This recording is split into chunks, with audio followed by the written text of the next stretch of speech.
So, this is my update for day 2 of my hunger strike for a fair hearing.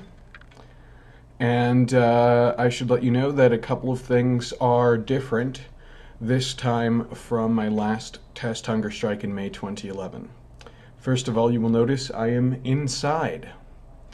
I'm inside for a couple of reasons. First of all, since I think this hunger strike may last as many as 40 days, which is the time between now and the review of the United States under the Convention Against Torture, which is my last pending piece on the office of the governor, though I really don't think this should play out so long. Most people who negotiate with me decide that it's best to conclude negotiations early. But because I think it would be easily possible to block a 40-day tent setup outside the state capitol, and because unlike the DOC location, the Department of Corrections location I was hunger striking outside of last time, the state capitol doesn't allow you to be there overnight even with a permit, it seemed wisest to me to go ahead and do this indoors. Also, there is the risk that the state will attempt to commit me if this drags past a certain amount of time. 21 days is the point at which it becomes irreversibly dangerous to your health. If necessary, and I want everyone to know this is going past 21 days. Obviously only if necessary. Also, of course, not having a tent, the sign is on my person, and it will be on my person at the Civil Commitment Statute Review Task Force meeting tomorrow. It will be on my person at the meeting that I have arranged with Executive Council, the Office of the Attorney General, someone under that office, and Dr. Patrick Fox from the Office of Behavioral Health, to discuss these, again, 7 points. So, my hope is that this can be concluded relatively quickly. If I have to, I will take it all the way. And there are very basically no recorded instances of an indefinite hunger strike ending in death within 40 days.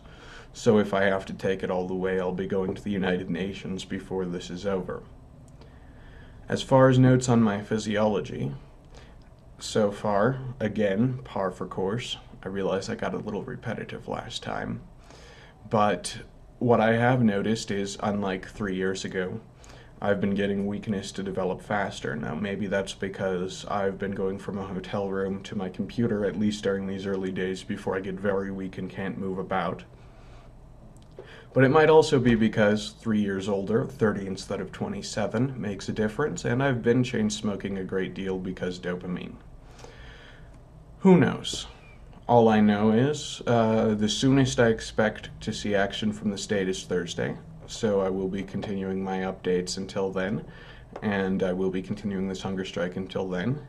And if that meeting does not reach a resolution of my issues, I will be continuing past it until my issues are resolved. I think the words of a former mentor and business partner of mine make the most sense here. And this is directed again to the Colorado State Executive, which by now has to be aware it has done a wrong.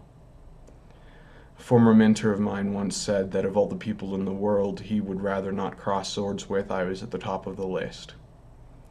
He was descended from old money and made a couple million himself in his own lifetime.